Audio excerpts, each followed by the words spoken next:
Hi guys, welcome back to my another new vlog. ಬನ್ನಿ, ಇವತ್ತಿನ vlog ಮನೆಯಲ್ಲೇ start ಮಾಡ್ತಾಯಿದ್ದೀನಿ. ಇವತ್ತು ಜಾಗಿಂಗ್ ಇಲ್ಲ, ಇವತ್ತು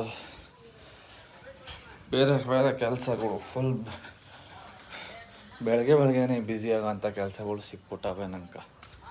ಏನು ಮಾಡೋದು, ಇವಾಗ ನಾವು ಅಪ್ಪನ ಕರ್ಕೊಂಡೋಗ್ಬೇಕು. ಅದು ಆಯುರ್ವೇದಿಕ್ ಇದಕ್ಕೆ ಅದು ಬಂದು ತಿರ್ಗಾ ಕೆಲಸ, ತಿರ್ಗಾ ಹಾಸ್ಪಿಟ್ಲು ಐತೆ, ತಿರ್ಗಿ ಊರಿಗೇನೋ ಹೋಗಬೇಕು ಅಂತಿದ್ರು ನಾನು. ಆದರೆ ನಮ್ಮ ಹುಡ್ಗಂದು ಇವತ್ತು ಆಪ್ರೇಷನ್ ಐತೆ, ಓದ್ತೀನೋ ಇಲ್ಲ ಊರಿಗೆ ಡೌಟು.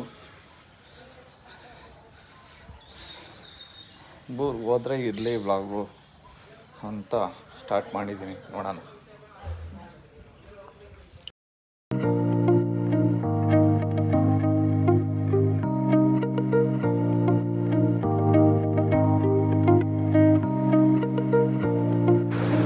ಗಾಯ್ಸ್ ಬನ್ನಿ, ಇವಾಗ ನನ್ನ ರೂಮ್ಗೆ ಕಬೋರ್ಡ್ ನೋಡೋಕೆ ಬಂದಿದ್ದೀನಿ. ಅಜ್ಜಿನೇ ಬಡಿಯೋ ಯಾವ ನೋಡೋದು ಏನೋ ಗೊತ್ತಾಗ್ತಾ ಇಲ್ಲ. ನೋಡ್ರಿ, ಈ ಥರದ್ದು ಬೇಕು. ಇದು ನೋಡ್ರಿ 3 ಡೋರ್, ನನಗೆ 4 ಡೋರ್ ಬೇಕು.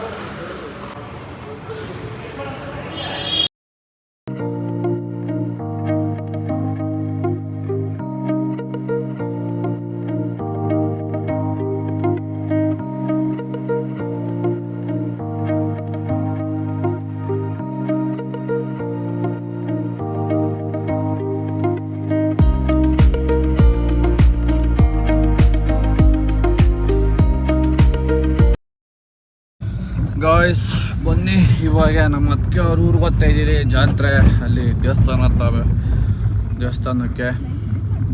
ಅಲ್ಲ ನಮ್ಮ ಹುಡುಗನ ಹಾಸ್ಪಿಟ್ಲ್ ಹತ್ರ ಬೇರೆ ಹೋಗೋಕ್ಕಾಗಿಲ್ಲ. ನೋಡ್ರಿ, ಮಂಜಿನೋಡೆ ಬಂತು ಸ್ಪಾಟ್. ಹಿಂಗೆ ಡೈರೆಕ್ಟ್ ಬಂದು ಹಿಂಗೆ ಇಟ್ಬಿಟ್ಟವನು ಈ ಲಾರಿಗ ಕತ್ಲಾಗ. ನೋಡ್ರಿ, ಇವ್ನ ಅಜ್ಜಿನೇ ಮುಡೆ. ಈ ಗಾಡಿ ಪಾಸ್ ಆದರೆ ಪಕ್ಕದಾಗ ಗಾಡಿ ಹೋಗೋಕೆ ಜಾಗ ಇಲ್ಲ, ಹಂಗೆ ನಿಲ್ಲಿಸ್ತಾರೆ ಗಾಡಿಗಳು. ಏನು ಮಾಡೋದು? ಇವತ್ತು ಹಾಸ್ಪಿಟ್ಲಿಗೆ ಬೇರೆ ಹೋಗೋಕ್ಕಾಗಿಲ್ಲ. ಪಾಪ ಫೋನಾಗಿ ಕೇಳಿದ್ದೀನಿ ಅವ್ರ ತಮ್ಮಂಗೆ, ನಾಳದ್ದು ಬರ್ತೀನಿ ಅಂತ. ತಿರ್ಗಾ ಶಿಫ್ಟ್ ಮಾಡೋರಂತೆ. ಅದು ಇವತ್ತು ಇನ್ನೂ ಅಬ್ಸರ್ವೇಷನ್ನೇ 2 ದಿವಸ. ಅದಕ್ಕೆ ನಾವು ನಾಳದ್ದು ಹೋಗಬೇಕು ಗೈಸ್.